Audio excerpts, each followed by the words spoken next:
Hey everybody, welcome to this episode of the Daytripper photo review for the month of June 2017. We are talking about our two challenges, which are fundamentals and creatives. The fundamentals challenge for this month was backlighting. Was backlighting fundamentals? Yes, backlighting was fundamentals and creative was faces. There we go. Anyway, we got both fundamental things that we can talk about and lessons we can learn, because we have a lot of things that we can talk about. Lots of photos submitted, ridiculous number of photos submitted, which is fantastic. Not in any way bad, ridiculous number. It was great to see so many. In fact, we've been talking for an hour and a half or so now about these pictures, trying to whittle it down to the ones that we could actually kind of go with first and second and honorable in some cases. It's awesome. So yeah, it was great. Huge conversation on all these pictures, and as we were discussing earlier, we're going to try and get in and add our own kind of 2 cents to all these shots as the week goes on. But for tonight, we're going to concentrate on the the number 1, number 2 shots. Exactly. So first and second photos, and possibly an honorable mention. But guys, thank you so much for submitting for our challenges. We've had a rough month, and just going to quickly address the elephant in the room. Unfortunately, Michael Lane, our 4th co-host, has passed away on June 10th. We were actually in the midst pretty much of shooting our upcoming Daytripper YouTube channel, and 3 days after we did our shooting, Michael unfortunately passed away at Albion Falls. You might have heard of it. We don't need to get too much into it tonight, but much respect to Michael's family. The Lane family have been fantastic. We attended his viewing and showed our support.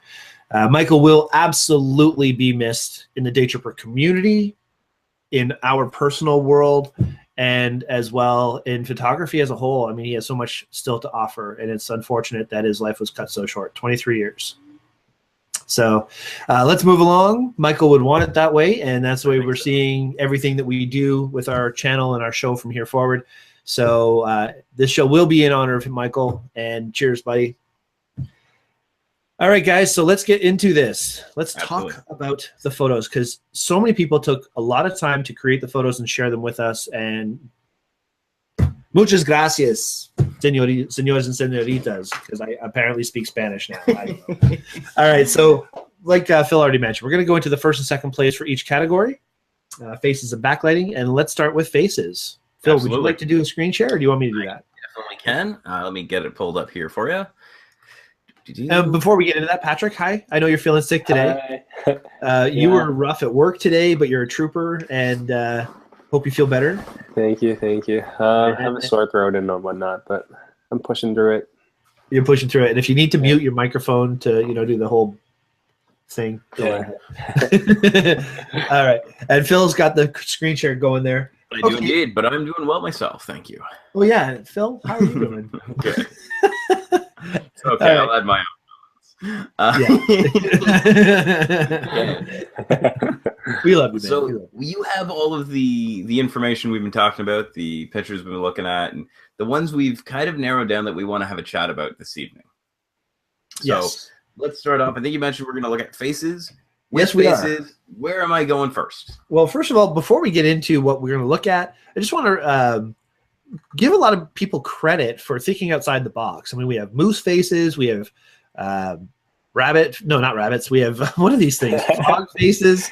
We have bird faces, ducks. We have the face people of faces. What was this?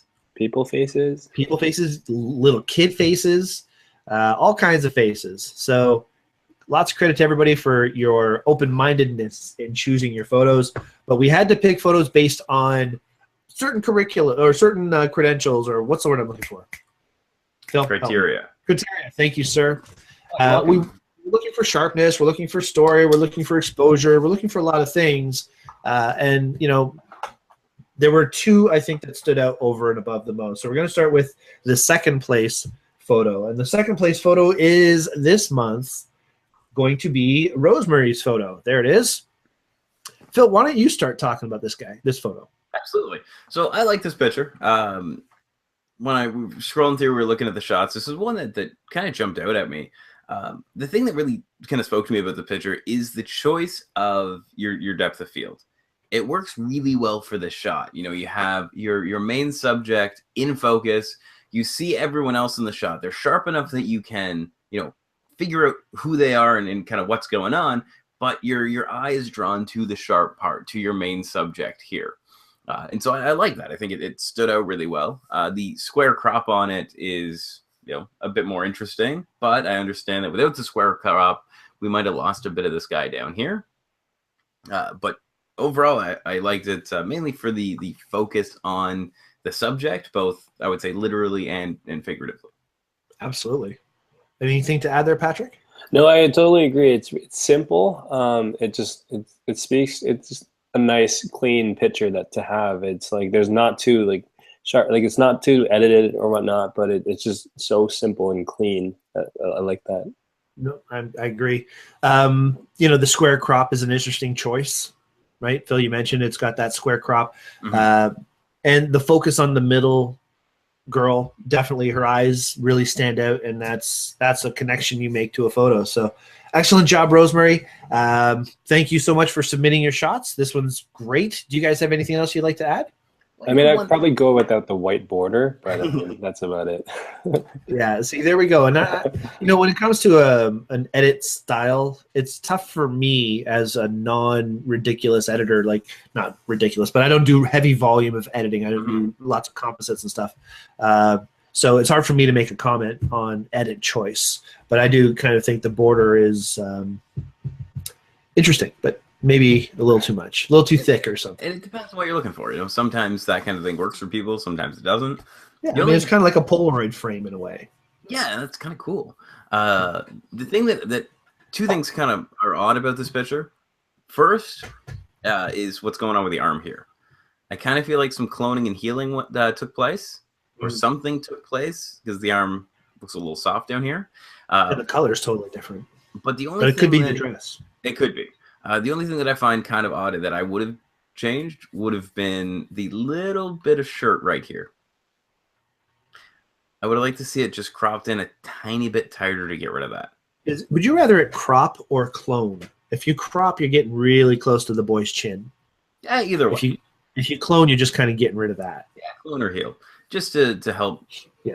Because, like, you look at the picture, it looks great, and then I start browsing the edges, as we talk about a lot, or what do you call it? Cruising the borders, and I get stuck on that. But other than that, I like it. It's good. Very cool. All right. Awesome job, Rosemarie. Great job getting second place in this month's challenge for Faces. And the first place photo will be going to Theresa. Boop. And this was quite the conversation, because this is a really different take on what we might think of as that classic portrait of a face. Patrick, why don't you start on this one? I actually really enjoy it, but the only thing I have a problem with is the sleeve. It's the only thing that I can really pick out. But I don't know if you can see my mouse circling it. Yeah. Yes. You can probably tell or fix it while you're taking the picture, and then it change the feel of it, because that's the only thing that kind of is bothering me a little bit, but. Other than that, I really enjoy it. I like the picture.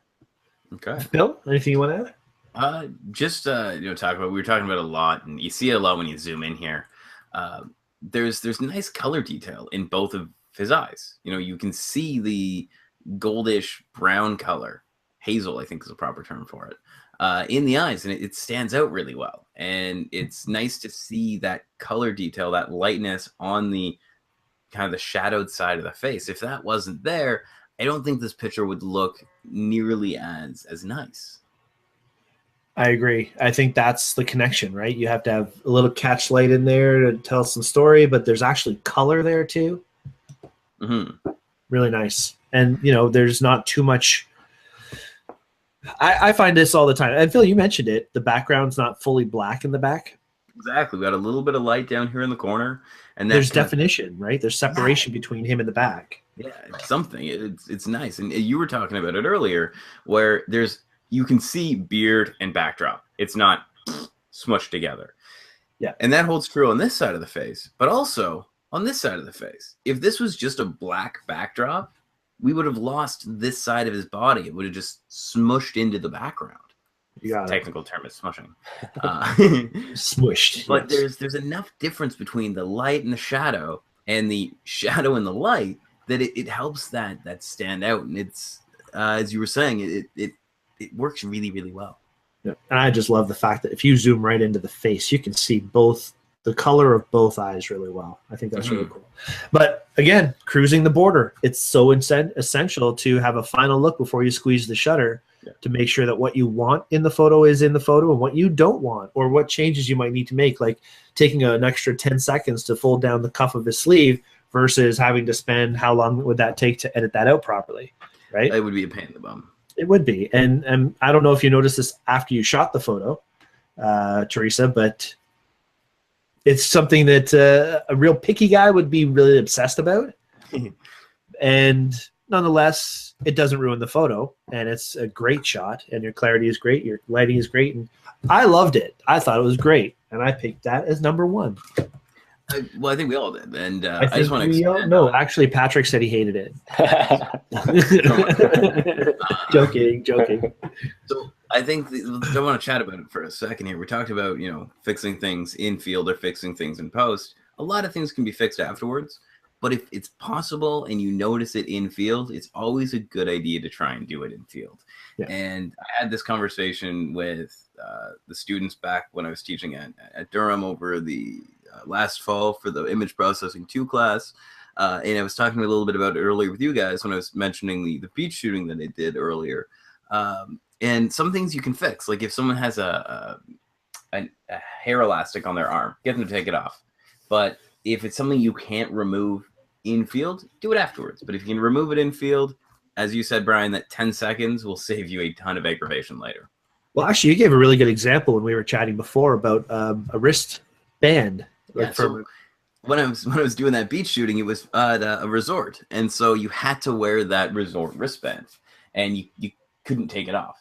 And so I didn't have an option to remove it in field. So all of the pictures I shot and all of the ones I edited, which ended up being, I think, about 20 pictures that I gave her, all of those I had to go in and very, very meticulously remove it from the shot. And some of them were easier than others. Some were as easy as just simple clone and heal. Others I had to go in and be super, super picky and blend in and take, this vein and pull it through. And it was, some of it was easy. Some of it was a pain in the bum.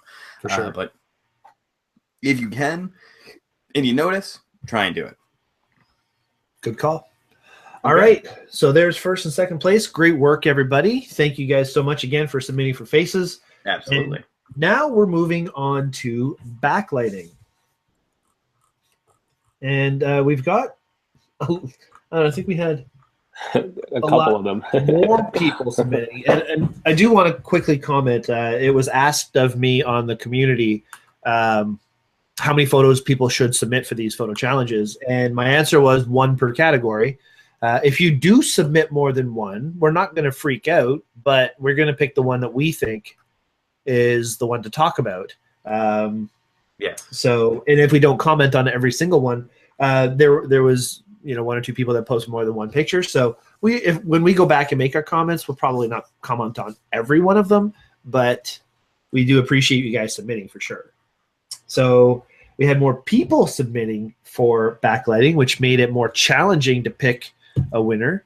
But there were some awesome shots. Awesome shots.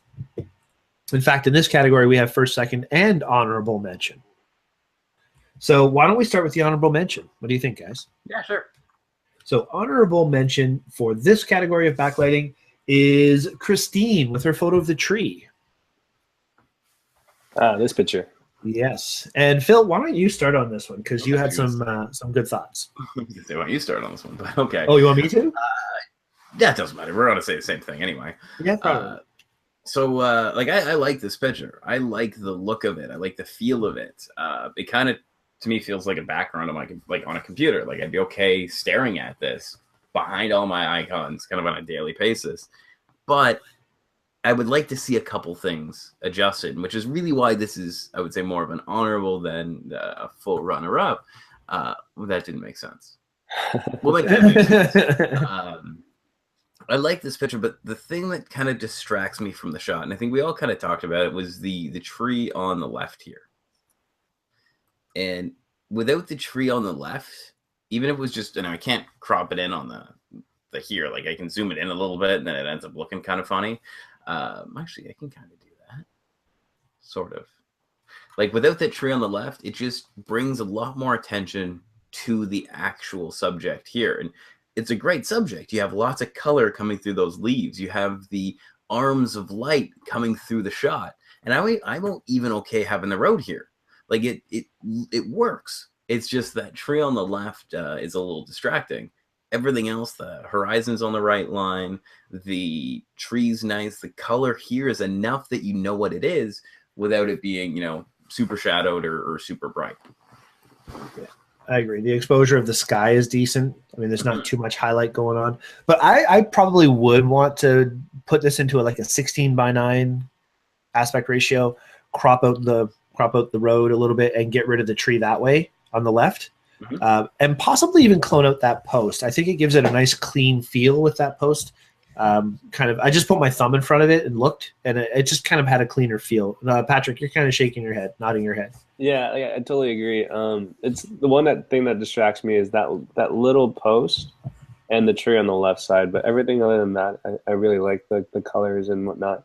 But just covering that just little post, it just makes it so much cleaner. It makes it look like one of those like Windows desktop like pictures. And exactly. And I think that was one of the comments. I think Phil, you said that which one would you put as a screensaver on your computer? Yeah, which I know is a weird thing to think about with your pictures, but I have a weird grouping of pictures that I shoot, and I know they would look good as prints, but I kind of want them to be my background a bit more. And like the picture I have as my background right now is a weird picture, but it works really well for it. And it's nothing really to be, to think badly about. It's just, it's a different way of thinking about what you're going to do with some of your shots. It's relaxing. It's calming. It makes you happy to look at it for whatever reason. Yeah. So great shot. Definitely honorable mention this month against a tough crowd. So yeah. Well done. Well done. Okay, so let's move up to our choice for second place. And this one was Theresa's photo of the flowers. And I'll start on this one. I think the stark white background is interesting. I like having that contrast of the color and the like pure stark white background.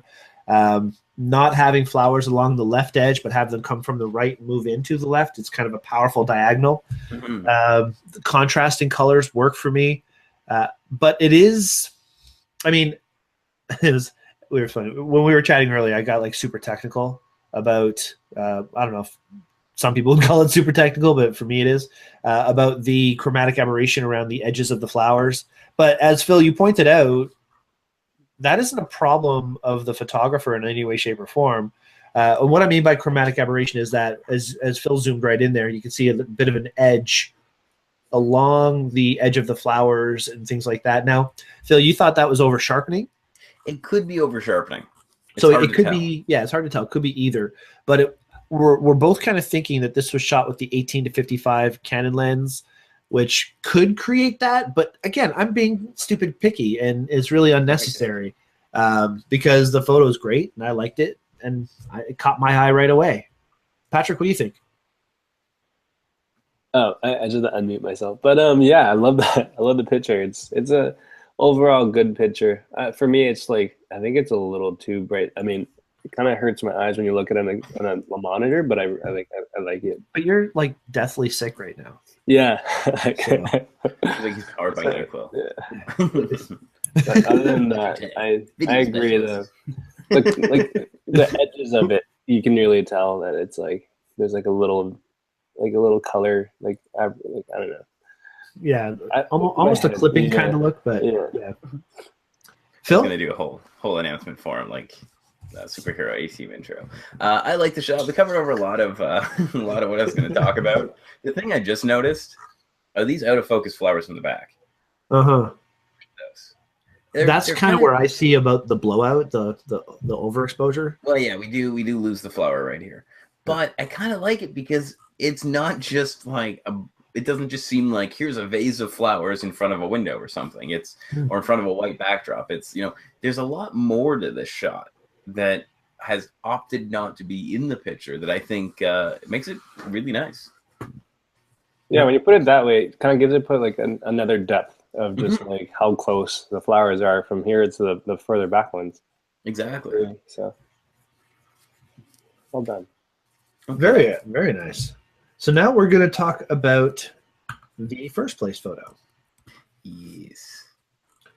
And by the way, I just realized that Theresa won first place for faces and second place for backlighting. She placed in both categories.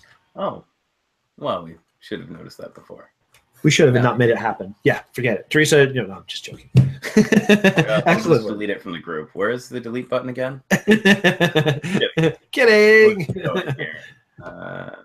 Report abuse. I'm reporting abuse on Phil. Okay. I didn't even know that was an option.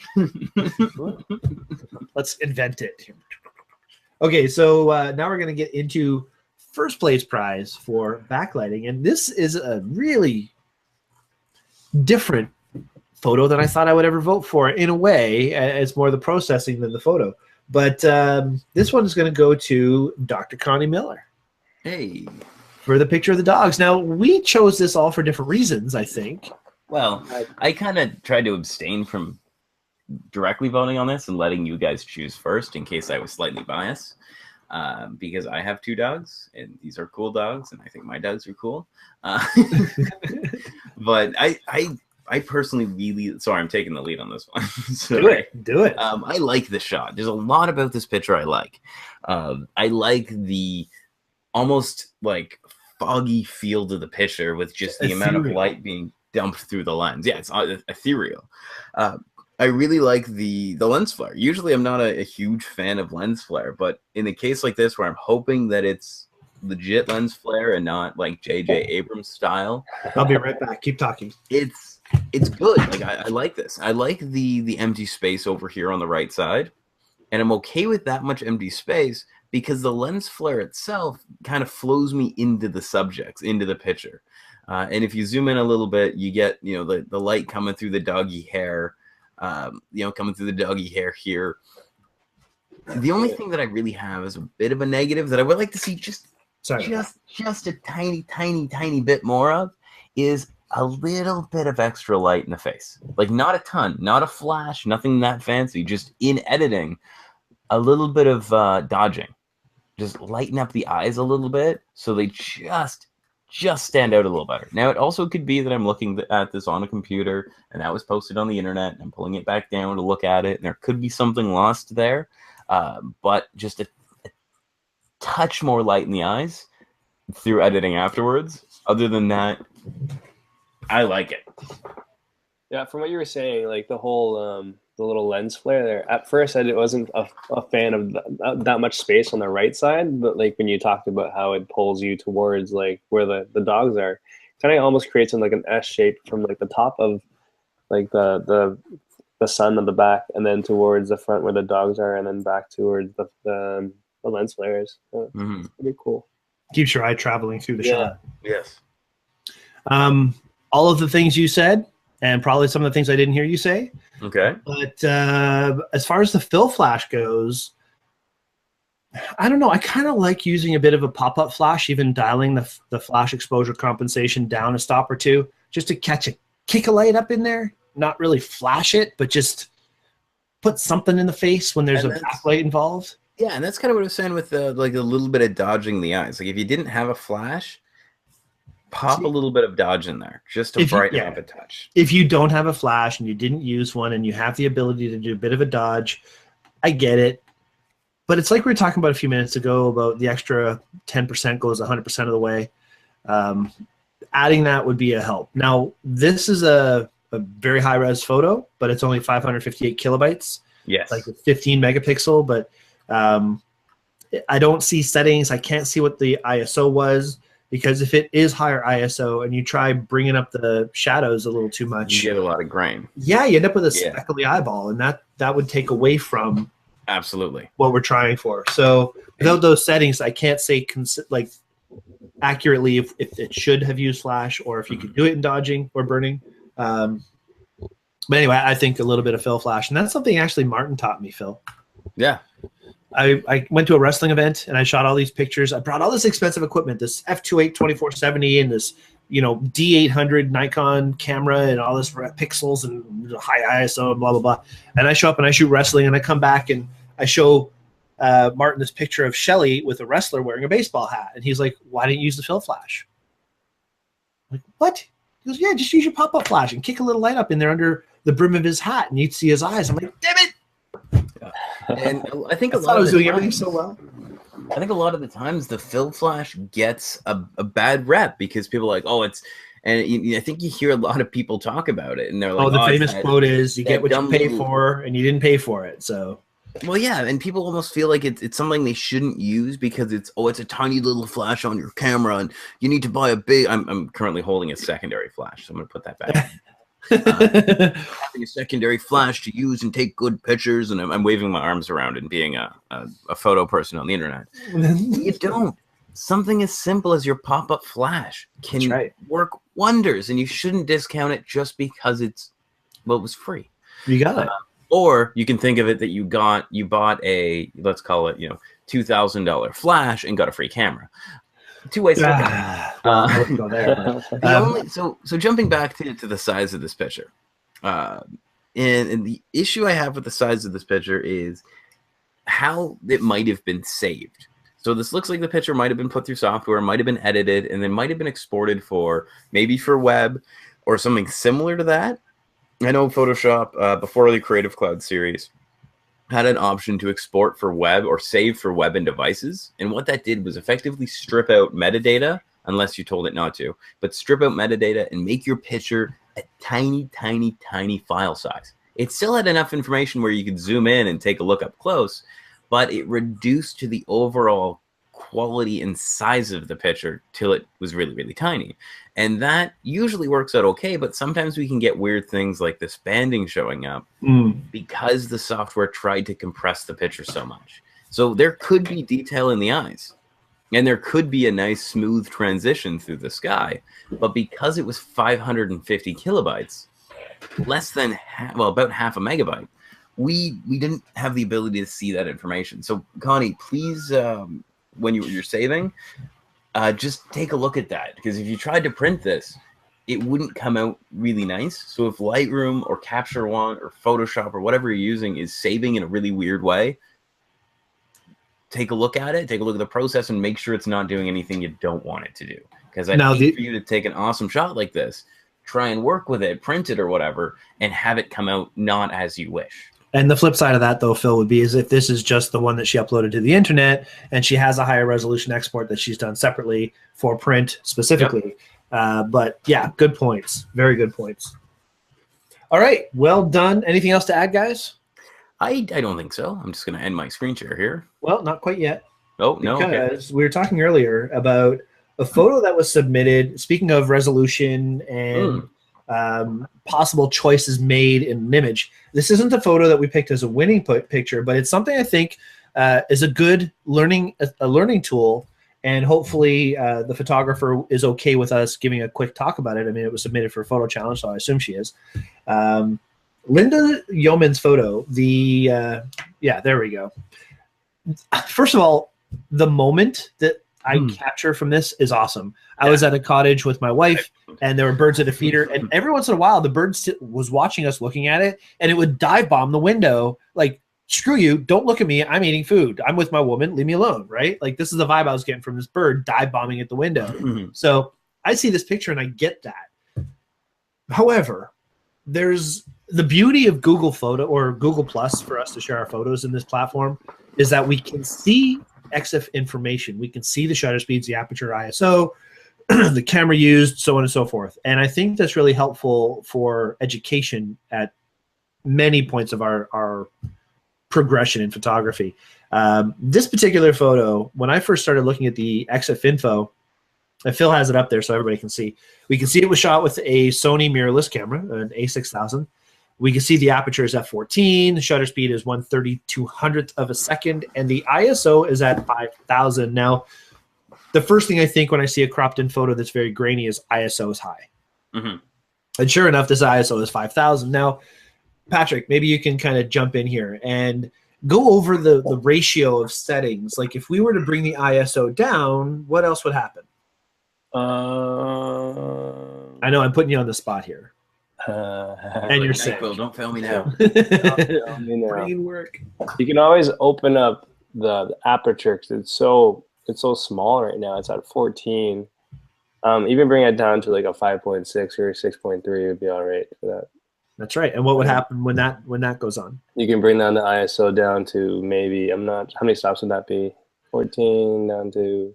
We won't worry about exact numbers, okay. But yeah, you can bring it down to about like 640 or something like that, 1,000. It would definitely help bring out the actual, like, it won't be as grainy as it is, and you cropped it in even more than the actual picture. So it's like it shows that there's a lot of like rough lines in the actual picture rather than it's a smooth, nice. It could have been a really like a nice picture that could have been posted, but yep. So small that you can't really get a lot of information out of that picture. Okay, Phil? Well, it's like as we were talking about earlier, the moment that was captured was awesome. And you had the right idea shooting very quickly. Like your shutter speed at, 3,200th of a second is great. Maybe it doesn't need to be that fast, but won't worry about that. You had it fast enough that as this bird's diving at you, you're freezing that bird. But just to kind of reiterate what Patrick was looking at, this was really, really quick, meaning your shutter had such a tiny amount of light passing it that you combine a tiny amount of light coming into the shutter with a tiny amount of light coming in through your lens, through your aperture. You had to go super high on the ISO. Right. But if you were to, let's say, open this up a little bit, as Patrick said, you'd be able to bring your ISO down a little bit. Mm-hmm. Now, the biggest thing that I'm actually concerned about with this shot that I would like to just get you to check some settings on the camera. Now, whether this is what happened after it was cropped down or as it was recorded, who knows with software and cameras, this is an 8 megapixel shot. On the A6000, that shoots normally around 24 megapixels. So your picture is, technically 3 times this size as far as, quality goes. So I don't know if this is because the picture was cropped down or if somehow in the camera a setting got bumped, because it happens often, more often than it should. Just because, we press buttons in our cameras and we go through a menu quickly to adjust something and we bump into a menu and we're like, quickly jump out of it and we end up changing something. But ideally, we'd want to take a look and make sure that your camera is shooting at the highest setting it can. Now, it doesn't mean you have to shoot in RAW, but if you're shooting in JPEG, you want to make sure that's the biggest size you can and the best quality you can. So on the A6000, if memory serves me correctly, 24 megapixels, as well as, I think, very fine or super fine is the highest quality. I don't remember, but just make sure it's at the top. That way, when you do crop into a shot, you're retaining the most amount of information possible, and it will help preserve quality. Other than that, you are getting action shots and frozen action shots, which are perfect, especially because you're getting this bird, which kind of, not to go political or anything, looks like it has kind of presidential hair. It's like flooped off to one side. But one night without talking about it looks like it's awesome. Like to freeze the bird coming at you like this and getting it, in focus is awesome. Reflexes are insane. Absolutely, because I would probably have been hiding. A bird's bigger than you are. No, it's perspective. It's all perspective. Exactly. All good points. Now, Phil, you and I have taught many birds of prey classes. Yes. And that classic shutter speed that's really needed is like 1/1600th of a second, right? And it's possibly a little faster. Yeah, and it's always hard to guess when you're shooting birds, and there's nothing really ever wrong with erring on the side of going too fast. True. Hypothetically, though, means it's sharp. Too slow means it's kind of blurry. With a camera like that, if you had popped the ISO to auto and you were to go onto shutter priority and just choose 1/1600th of a second or 2000th or 2400th of a second or even 3200th of a second, chances are it wouldn't have closed the aperture down to f14 and it wouldn't have had to raise the ISO to 5000. So a quick fix, if you don't want to shoot in full manual and make all these choices in a heartbeat, is shoot in shutter priority for a photo like this, choose your shutter speed, and let the camera do the rest. And chances are your settings would be a little bit different. You probably could have cropped it a little bit more without the noise. And I think that's ultimately what we're talking about, right, guys? Yeah, and you know, a lot of people get stuck on wanting to use full manual for everything, and there's nothing wrong with manual. I will shoot manual on occasion, but if you're trying to get action shots, and this might have been a shot that, you know, you were walking outside and it was happening, and you just quickly grabbed a shot. But if we're shooting like birds and whatnot, in some situations, it's okay not to shoot on manual. I know you're going to watch YouTube videos and you're going to read, this is just in general, watch YouTube videos, you're going to read books, and someone's going to be up and jumping up and down saying, you have to shoot on manual, you're not a photographer, and you have to manually focus, and you have to shoot on raw, blah, blah, blah. None of that matters. What matters is the shot that you get, and that you're happy with the pictures you get. Right, exactly. So don't be afraid of not shooting on manual. Don't be afraid of letting the camera take care of something if you're trying to get all your settings dialed in. I know when I was starting shooting, I'm just going to go back here. I know when I started shooting, like trying to do everything on manual, I wouldn't have gotten half the shots I did. And starting with kind of baby steps, you know, going from program to aperture priority to shutter priority and trying to figure it out that way helped out a lot. Now, when I officially started learning, I shot on film, and I had to shoot on what's it called? I had to shoot on manual because my film camera didn't let me. But when I actually started shooting on digital, then I was able to get into shooting on these other kind of assisted modes and come out with shots that were significantly better than what I shot with before, because it made it easier for me to concentrate on what I was doing, what I was shooting, as opposed to being like, so this is here and then that's there, and then my guide number for my flash is over here because they're this far away, and didn't have to worry about any of that. It made it a whole lot easier going in and starting kind of from there. I had a point. It went somewhere. I think a point that I can sum it up with would be the way to think of manual exposure mode would be, you're not a professional because you shoot in manual. You're a professional because you know when to shoot in manual. Yes. And I think that is really the takeaway from that. Excellent stuff. Good job. And just to remind everybody, I mean, we give our opinions on photo reviews, but as our good buddy Gabriel Bousquet would say, if you agree with our opinion, you're right. And if you disagree with our opinion, you're still right. So thank you guys so much for enduring our photo review of your photos. Thank you for submitting your photos for our review. And we really hope you guys do it for our next challenge for July, because what time of year is it, guys? Summer? No. It is. Patio season. Patio season. Sure, yeah, it's patio season too. But guess what else? Fireworks season? Fireworks! Uh-huh. It's Canada Day, and, you know, for the Americans, it's that other thing that they do. So, yeah, I love that, Phil. That sounds like a great idea. So why don't you... 2nd of July?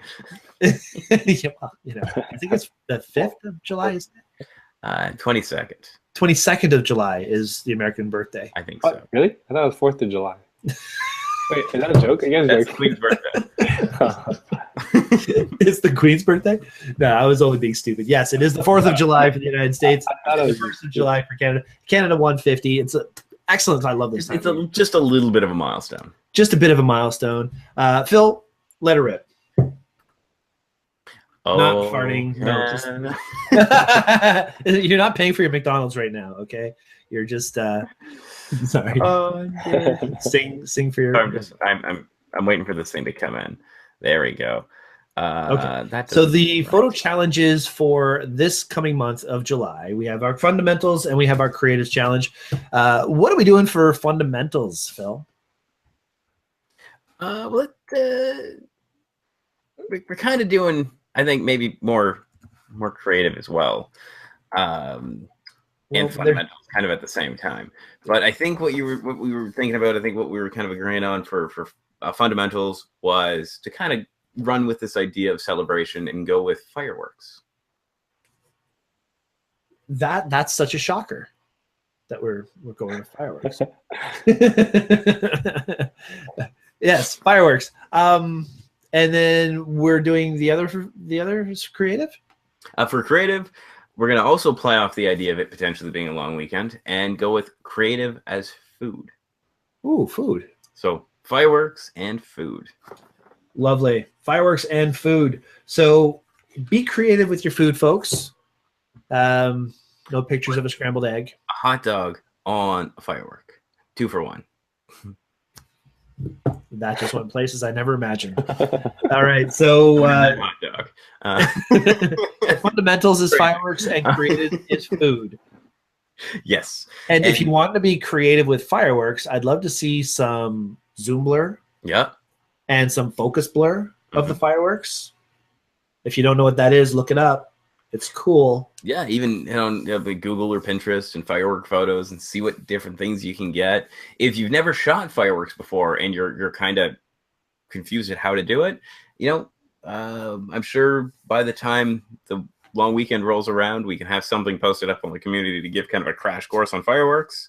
If there's already not a video from the past Daytripper photo show that has how to shoot fireworks. I believe there is. In fact, we have done a photo review for fireworks. And if you just do a search in the Google community, you can see it. And we also have a lot of tips on how to do it. And this time of year, it's all about the fireworks. So I just want to see more fireworks. Yeah. And it's Canada 1. So do it. Actually, we have a whole show. Show number 133, fireworks. There we go. So go back, check out show 133. Yes. And see, get some tips on fireworks. Awesome. Okay, that's it. We're good. Are we good, Patrick? There's one thing. I want to take a moment of silence just to have the memory of Michael, and we'll play like a sort of a montage thing about him and how we still are commemorating his life, and it's such a great experience to be with him. So yeah, let's do that. Moment of silence for Michael. Thank you, Patrick. Michael. Okay. Are you filming? Picture guy. This is my favorite light source in the world. There's nothing better than a giant silver umbrella. The brown box is here. The everything light, as you can see.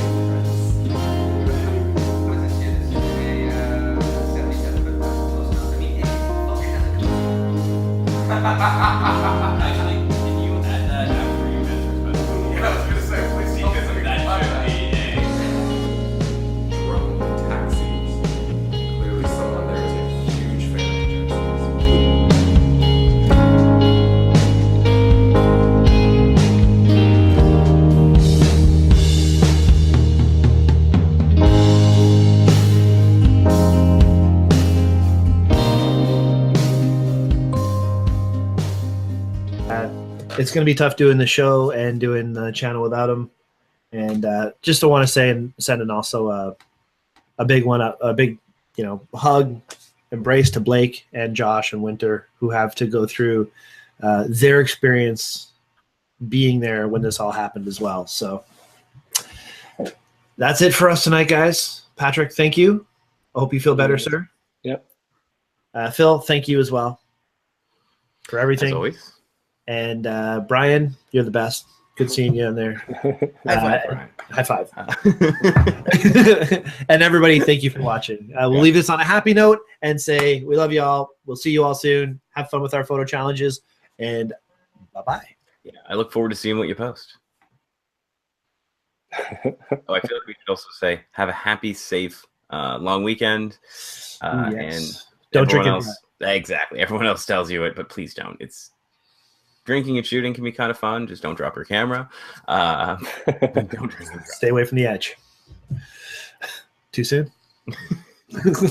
We can cut that. No, we don't need to. Michael, he'd like the joke. I think he would. Yeah. Okay, bye. Well, good night, everyone.